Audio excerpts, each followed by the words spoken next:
Let's talk about this trail arm in the downswing. So this can apply to if you're a left-handed golfer or a right-handed golfer. By the way guys, hope you're having a great week so far. So let's talk about what's happening in this downswing. One thing I'm going to say right now is I want you to think for if you're a right-handed player, your right palm, your left-handed player, your left palm, that your right elbow works in front of your rib cage and it's a sweep of the ground like this, a sweep of the ground on the way through. So you'll notice here when I'm doing this, my trail wrist is a little bit cupped, my palm is to the ground. It's making this motion, extending in front and bent, extends and through. So a really nice drill for you to feel this in your golf swing is put your lead hand on, so my left hand for a right-handed player, and I want you just to place your right hand on top. What I want you to feel is here, is if you're making a golf swing, you swing to the top, your arm folds. The way down, it works in front. And then you get the right hand pushing and working down on top of this golf club. So you notice here, as I push and get my hand on top, what is actually happening here? The face is squaring and the hands are working ahead. Now, the great thing about this is, you can't just stand there and let this lead wrist scoop, because look, where's this right palm work now? The only way to get this pressure is the right palm to the ground, pressure it through. And I love this feeling because I'm quite a right hand dominant person, and maybe you are as well. So if you can get the feeling of that pressure down, that is exactly what we're looking for in the golf swing, right?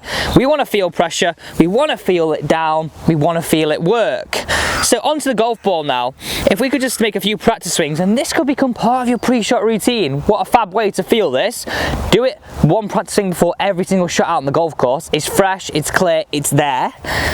Over the ball, to the top. Feel it in front, this is the key checkpoint.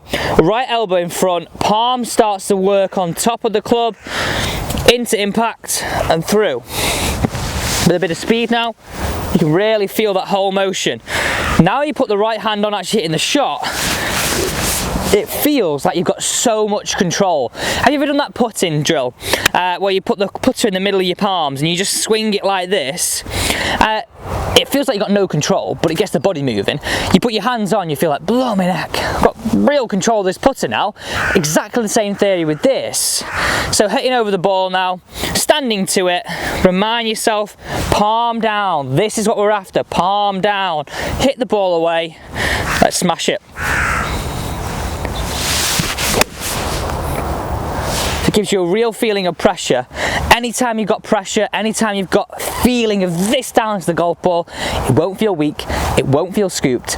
Let's just kind of step into this a little bit more, so please do stick with me on this video. So if you fly around to the face-on point of view when you watch this, if we really look at what's happening, if I just take this golf club out my hand now, we're looking to create a turn where the right palm stays on top. You notice my right elbow's in front of the body now. We turn, we move through. So I really want you to stay at home just to create some motions and movements like this. Because what's this? This is scooping, this is face open, this is flipping. Look how I'm doing this and moving my body and arm at the same time. I really want you to do this with the left hand and the right palm on top because it encourages you to move the body.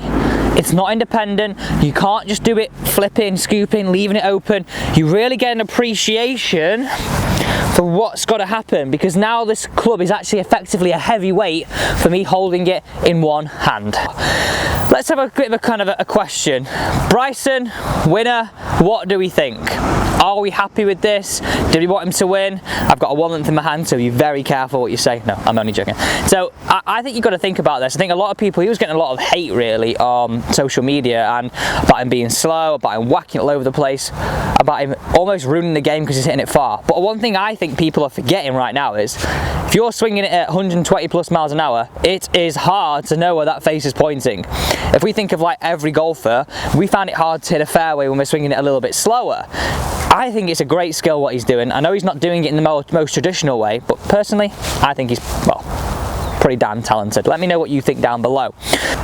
just want to say, everybody, thank you so much for all the comments that you've been putting up. I put a stop slice video up 2 weeks ago now, and this was actually with a live lesson with Mark, and all of you absolutely loved it. It's a long video, but ultimately me just teaching somebody, and so I just want to say thank you so much for the support on that one. I want to address one question here. Darren Juin said, another great video, Alex, great tips, thank you. Please make a video on tips about how to prepare before a tournament round. Now, this is something that I think a lot of golfers don't do. Picture yourself right now, and please stick around for this because you'll be like nodding your head watching this. Gets to the first tee, rushed out the car, gone and got a chocolate bar, had a cup of tea in the clubhouse, straight at the first tee. 3 holes later, oh, I feel like I'm warmed up now, we now start hitting some nice shots. God, it always takes me 3 or 4 holes to warm up. We need to stop doing that. Let's think about our round starting 15 minutes earlier. It's 15 minutes, it's not a long time. Right, okay, break this down. I spend 5 minutes doing some chipping, 5 minutes going hitting some shots in the nets, 5 minutes doing some putting, straight to the first tee. We now feel prepared, we now feel ready to go. And even if you've not got 15 minutes, if you spent 5 minutes just loosening off, doing some stretches, and 3 of the stretches that I recommend is a bit of a split lunge, turning, doing that either side, doing some windmills, really getting yourself ready for golf and activated for golf is going to save your shots, going to make you play golf. And if you spent that 15 minutes but you played the best golf of your life and you unlocked the best golf of your life, well, isn't it worth it? So that is what I'd say, Darren. That is what I'd say to everybody. Spend that 15 minutes wisely, warming up. Don't go in the clubhouse. Apologies to every golf club. Buy that coffee. Get it after the round, or even something a bit stronger if you had a good round too. Thanks so much for watching, and see you tomorrow.